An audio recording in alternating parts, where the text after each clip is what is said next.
Mesdames, Messieurs, bonjour, bienvenue dans le 15 heures de Télé Djibouti dans l'actualité de ce 5 juin 2022.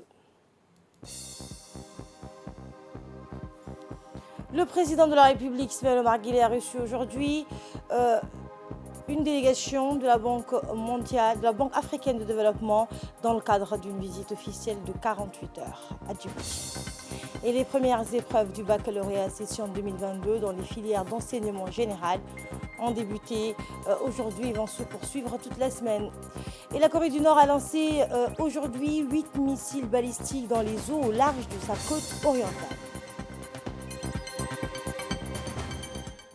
Bonjour et merci de nous accueillir chez vous. Ismaël Omar Guelleh a reçu aujourd'hui, en fin de matinée, au Palais de la République, le président de la Banque africaine de développement, Akinwumi Adesina. Eh bien, le déplacement du président de la Banque africaine de développement à Djibouti a trait à l'amorce d'une coopération plus soutenue entre les deux parties dans les différents domaines du développement. Il a trait surtout à la définition du concours que la Banque africaine de développement peut apporter à la République de Djibouti dans son ambition de fructifier au maximum, à l'instar du secteur portuaire et logistique, l'ensemble de ses autres dispositions et potentiels économiques. La création d'emplois, les énergies renouvelables, le développement des sciences et des technologies sont désormais définis comme les secteurs prioritaires de coopération entre la République de Djibouti et la Banque africaine de développement. L'autonomisation financière des femmes, l'appui à l'entrepreneuriat des jeunes, l'agriculture et l'acquisition d'une véritable résilience de notre pays face aux conséquences du phénomène de changement climatique ont acquis également le statut de pôle stratégique de collaboration entre les deux parties. Lors de son audience avec le chef de l'État, M. Akinwumi Adesina était accompagné d'une délégation comprenant entre autres de Mme Nema Noa Boufo, la directrice régionale de la Banque africaine de développement. Côté djiboutien, le ministre de l'économie et des finances, chargé de l'industrie, Ilyas Moussa Douale, le ministre de l'enseignement supérieur et de la recherche, Dr Nabil Mohamed Ahmed, et le ministre de l'agriculture, de l'eau, de la pêche, de l'élevage et des ressources halieutiques, Mohamed Ahmed Awale, ont pris part à cette rencontre. À noter également la présence à cet entretien du secrétaire général de la présidence, Mohamed Abdillahi, et du secrétaire général du gouvernement, Al-Mist Mohamed Abdillahi, ainsi que le conseiller à l'économie du président de la République, Abdo Siki. Le directeur de la Banque africaine, le président de la Banque africaine de développement, Akinwumi Adesina, lors de cet entretien avec le chef de l'État, s'est adressé à notre journaliste sur place. Voici donc son intervention. C'était juste après l'entretien avec le chef de l'État. Je viens de terminer mon audience avec son Excellence, Monsieur le Président. J'ai eu l'occasion de lui féliciter de son leadership, de son pays, de la stabilité du pays, pour la leadership qu'il joue dans notre région, Afrique, mais aussi dans le camp de l'Afrique, qui est vraiment très important. Et comme vous le savez, Djibouti, c'est un pays très stratégique pour le camp de l'Afrique. Nous avons parlé de plusieurs choses. Premièrement, nous avons parlé concernant l'importance de l'intégration régionale et nous avons parlé de le rôle de la Banque africaine de développement dans ce sens. C'est une occasion de discuter ensemble ce que nous avons fait ici. La Banque africaine de développement avait investi presque de 200 millions de dollars ici dans le pays de Djibouti et dans les secteurs suivants, le secteur de l'énergie, la connexion de la Djibouti avec l'Éthiopie, d'avoir accès à l'énergie, qui a fait et les résultats très intéressants. Le coût de la production d'énergie a baissé. Nous avons discuté aussi concernant le soutien de la Banque africaine de développement pour le développement de la géothermique, les centrales géothermiques ici, qui va rendre très facile pour le pays d'avoir accès à l'énergie au niveau des renouvelables.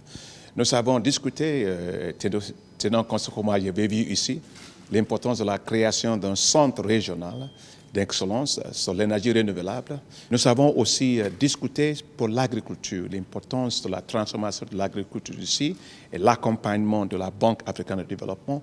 Déjà, nous avons un projet ici sur l'agriculture qui est pour la résilience du secteur agriculture, qui a donné 316 hectares irrigués ici. Donc, je lui avais assuré que la Banque africaine de développement va accompagner le pays et son gouvernement avec un programme qui s'appelle un programme d'autonomisation financière des femmes, en Afrique, on va établir ce programme ici, de donner le financement pour les entreprises féminines ici en Djibouti.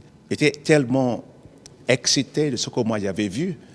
J'étais là-bas, vous savez, le centre de Djibouti pour le télécom, pour laquelle, vous savez, une situation de la connexion des câbles sous-marins qui sert aujourd'hui 90 pays dans le monde. Ce qui est basé ici. Je suis vraiment très fier de ça. Donc la Djibouti devient un centre, un hub au niveau de la technologie, au niveau de la communication, au niveau de data center pour l'Afrique. Et c'est magnifique. Donc moi, je suis convaincu qu'il y a un atout ici au niveau intellectuel, au niveau de la capacité entrepreneuriale qu'il faut déclencher. Mon rôle, c'est un rôle très spécifique. Amène le soutien derrière la vision du président pour son pays et fait avancer le pays. Les premières épreuves du baccalauréat session 2022 dans les filières d'enseignement général ont débuté aujourd'hui et vont se poursuivre toute la semaine. Cette année, plus de 6118 candidats issus de toutes les filières composent les épreuves dans plus de 12 centres d'examen répartis dans la ville de Djibouti et les régions de l'intérieur. À Djibouti-Ville, les 4 lycées de la capitale, le lycée d'État de Djibouti, celui de Gabod, le lycée de Hoden et le lycée de Belbela et 3 centres logés au sein de l'université de Djibouti ainsi que le lycée industriel et commercial abrite les épreuves du bac général et professionnel. Le ministère de l'Éducation nationale a mis en place un dispositif pour assurer le bon déroulement des examens. Enseignants et personnel administratif ont été mobilisés pour assurer une surveillance et un fonctionnement optimal des centres d'examen. À ce titre, les sujets d'examen ont été convoyés sous bonne escorte policière grâce à la mobilisation des véhicules de la gendarmerie nationale qui assurait la sécurité et la confidentialité des lots d'enveloppes qui ont été remis sous scellés aux différents centres, aux différents chefs de centre d'examen sous la supervision du président du jury. Outre les personnels enseignants et administratifs désignés pour assurer la surveillance et le secrétariat du baccalauréat ont été à la hauteur des tâches, ce dont se félicite le ministère de l'Éducation nationale puisqu'il a réussi encore une fois à mettre en place un dispositif pour le déroulement optimal des épreuves du bac 2022. Lancé simultanément dans la capitale et dans les régions de l'intérieur, le ministre de la Santé a donné aujourd'hui le coup d'envoi du lancement des travaux du symposium de la santé. C'était au Palais du Peuple. À son arrivée, le ministre a visité les différents ateliers exposés dans le cadre de ce symposium. Décidé au plus haut sommet de l'État et initié par le ministre de l'Éducation, le ministre de la Santé, Dr Ahmed Rabel Abdillah, le symposium de la santé vise à engager une réflexion collective et constructive autour des différentes thématiques liées à la réforme sanitaire. En effet, l'objectif général de ce symposium de la santé est d'organiser des consultations publiques à travers les ateliers thématiques dont le but est d'identifier les réformes nécessaires pour atteindre la couverture de santé universelle à Djibouti. Lancé à travers tout le pays, ce symposium permettra de conduire une analyse approfondie du système de santé de Djibouti sur des objectifs d'atteinte de la couverture sanitaire universelle, de la lutte contre les maladies transmissibles et non transmissibles, et également la préparation et les réponses aux urgences sanitaires qui seront les principaux axes thématiques majeurs. La couverture sanitaire universelle et le système de santé, la lutte contre les maladies transmissibles et la préparation et réponse aux urgences sanitaires seront les 3 grands axes majeurs lors de ce symposium de la santé. Écoutons le ministre de la Santé, le Dr Ahmed Rabel Abdillah. Ce matin, nous sommes au Palais du Peuple. Le symposium a débuté ce matin après l'ouverture par le Premier ministre. Il y a une semaine. Nous avons eu une semaine de communication, d'information du public sur les objectifs du symposium. Donc ce matin, nous avons commencé sur tous les territoires nationaux, que ce soit à Djibouti-Ville, ici au Palais du Peuple, mais également dans les régions de l'intérieur. Le symposium a commencé. L'objectif principal de ce symposium, c'est vraiment de discuter de comment améliorer notre système de santé. C'est faire participer la population, la société civile, tous nos partenaires en tout cas, dans l'amélioration de notre système de santé pour que nous ayons un système de santé fort, un système de santé résilient, un système de santé inclusif, un système de santé qui permettra vraiment en tout cas, nous voulons avoir une santé pour tous et partout. C'est pour ça que je suis très content que ce symposium puisse démarrer. Comme vous le savez, après le Covid, il y a eu des bouleversements, beaucoup de changements donc, ont eu lieu dans le monde, mais également dans notre pays. Certainement, il y aura un avant Covid-19 et un après Covid-19. C'est cet après Covid-19 que nous sommes en train de se préparer. Et nous devons préparer notre système de santé aux chocs futurs, aux autres épidémies qui vont venir. Et en tout cas, le ministère de la Santé est résilient, il va s'efforcer. Mais nous ne sommes pas seuls. Nous serons avec le monde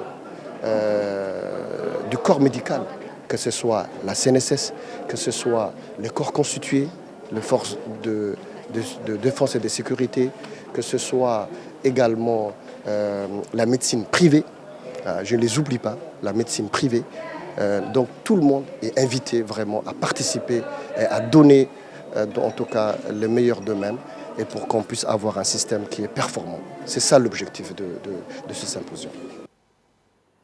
Direction le Qatar où le secrétaire d'État chargé des sports, Hassan Mohamed Kamel, et la délégation qui l'accompagne ont été reçus aujourd'hui par le ministre de la Jeunesse et des Sports qatari, Salah Ben Ghanim Al Ali. L'audience a porté sur plusieurs axes dont les voies et moyens susceptibles de développer et de renforcer la coopération bilatérale dans le domaine des sports, ainsi que plusieurs autres sujets d'intérêt commun. Eh bien, le ministre de la Jeunesse et des Sports qatari a réitéré à l'adresse de son homologue djiboutien son invitation à prendre part à la cérémonie d'ouverture de la Coupe du monde de football prévue en novembre prochain à Doha. À l'issue de la visite, les deux parties ont procédé à un échange des cadeaux avant la traditionnelle photo de famille. Retour à Djibouti dans le cadre du projet d'appui à la réalisation des infrastructures socio-économiques et la promotion des activités économique dans les régions. L'Agence djiboutienne de développement social, ADDS, a organisé ce matin une formation des cadres des ministères de la mairie et des régions en conception, suivi et évaluation des projets. Cette formation, qui va durer jusqu'au 14 juin au Palais du Peuple, a pour objectif d'améliorer la capacité de la gestion technique du projet et la promotion des activités économique dans les régions. La cérémonie a été présidée par le directeur général de la DDS, Mahdi Mohamed, et a vu la participation des représentants des ministères concernant les cadres de la mairie et le représentant des 5 régions de l'intérieur. La formation, c'est de permettre aux cadres de l'administration de maîtriser des processus de conception technique et financière, le montage institutionnel ainsi que la gestion opérationnelle d'un projet. Voilà l'objet de la commande qui a été faite. Finalement, de maîtriser une méthodologie structurée. Donc, on a introduit la notion de gestion axée sur les résultats parce que aujourd'hui, c'est ce qui se fait pour la formulation d'un projet dans des domaines d'action qui sont couverts par la DDS et ses partenaires, qui sont aussi bien des ministères, des collectivités territoriales. En fait, ça a pour finalité aussi d'améliorer la gestion technique et financière d'un projet, et notamment dans le contexte de la gare, comment on arrive à avoir une meilleure efficacité, une meilleure efficience des projets. Et puis une forte demande qui est apparue lors du premier tour de table que l'on a fait, c'est comment améliorer le suivi-évaluation d'un projet, comment mieux générer des résultats, comment obtenir des résultats, et comment le système de suivi-évaluation va nous permettre justement, va être le support pour le pilotage d'un projet par les résultats. Écoutons à présent un extrait de l'intervention du directeur général de la DDS, Mahdi Mohamed Jama. L'a si bien dit, l'Agence djiboutienne de développement social a pour objectif de continuer le renforcement des capacités des acteurs à la fois locaux, régionaux, mais aussi sectoriels. Et à ce titre-là, du fait de notre rôle de maîtrise d'ouvrage délégué, Donc nous travaillons avec les sectoriels et aujourd'hui donc il y a nos collègues de l'énergie, il y a les régions qui sont représentées, il y a beaucoup de ministères qui sont représentés, les affaires sociales, etc. Et quand l'agence exécute des projets pour le compte d'un ministère, en retour, ce ministère exige des résultats. Et aujourd'hui, donc, on parle de gare, la gestion, en fait, les résultats axés sur les résultats. Donc, c'est quelque chose de très important. Il y a aujourd'hui les partenaires, mais aussi le gouvernement, mais aussi la population est très exigeante et attend des résultats de nous, des résultats palpables. Donc aujourd'hui, notre rôle au niveau de l'agence djiboutienne, c'est à la fois de montrer que les résultats qui étaient indiqués, négociés avec les régions, avec les sectoriels, sont atteints, mais c'est également permettre à nos collègues de suivre avec nous ce projet, donc le suivi-évaluation qui est très important. La salle de conférence de l'Agence nationale de la météorologie a abrité la clôture et la remise des certificats suite à un atelier de formation en visioconférence, également d'un échange d'expériences entre les acteurs clés dans les secteurs sensibles au climat au niveau national, dans l'utilisation de l'information climatique pour la gestion sectorielle. En effet, cet atelier qui a duré 3 semaines avait pour objectif de renforcer la capacité de l'Agence nationale de la météorologie et à fournir des produits météorologiques et climatiques orientés vers les observateurs et ingénieurs prévisionnistes. Cet atelier a vu la participation du directeur général de l'agence, Mohamed Ismaël Nour, les proches collaborateurs du TICA, ainsi que les hauts cadres de cette agence d'une attention particulière.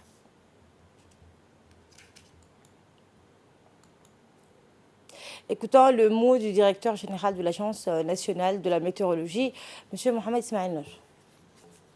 C'est référent sur l'accord de la coopération dans le domaine de la météorologie signé entre le gouvernement djiboutien et celui de la Turquie lors de la visite officielle du président de la République, Al-Hajj Ismaël Omar Guelleh, le 18 au 19 décembre 2017 dernier à Ankara.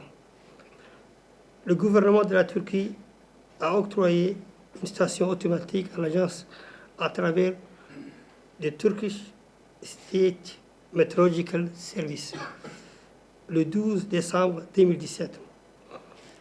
La tenue de cette formation constituait un élément important pour notre pays.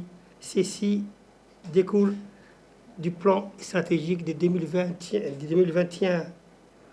2021-2025 sur l'engagement de l'agence pour le renforcement des capacités.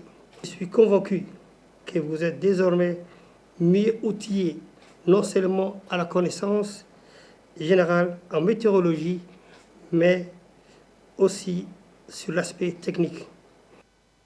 À la une également, les militaires du régiment interarmé de Bock ont intercepté hier une vedette transportant des clandestins à Moulouhlé, dans la zone de Doumara. Ces clandestins en provenance du Yémen se rendaient sur le sol national. Suite aux renseignements obtenus, le régiment du Riao, dans une de leurs missions est la sécurité et le contrôle de leur secteur d'activité, a planifié une opération d'envergure. À cet effet, les moyens navals de la Marine nationale stationnés dans les zones et la garde-côte de Kolangar ont été mobilisés après une réunion de concertation entre hommes en uniforme. L'opération de contrôle de la façade maritime le long de Rasbir a été déclenchée, aboutissant à l'interception de deux suspects.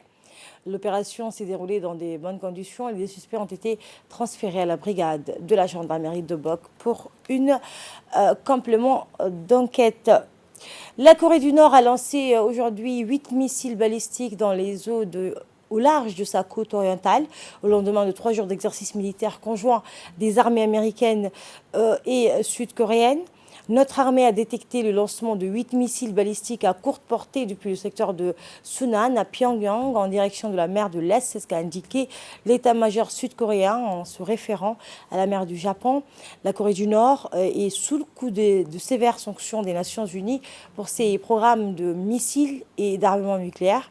Ces nouveaux tirs interviennent après 3 jours d'exercice à grande échelle des armées américaines et sud-coréennes avec la participation de l'USS Ronald Reagan, un porte-avions de 100 000 tonnes à propulsion nucléaire. Il s'agit du 18e lancement de projectiles cette année, également du 3e depuis l'entrée en fonction du président sud-coréen. Donc, le 10 mai, le bureau présidentiel a confirmé qu'une réunion de Conseil de sécurité nationale devait être convoquée pour discuter de la question. Et c'est ainsi que prend fin cette édition de la rédaction. Merci de votre aimable attention. J'aurai le plaisir de vous retrouver à 22h pour un nouveau journal. Agréable après-midi à toutes et à tous.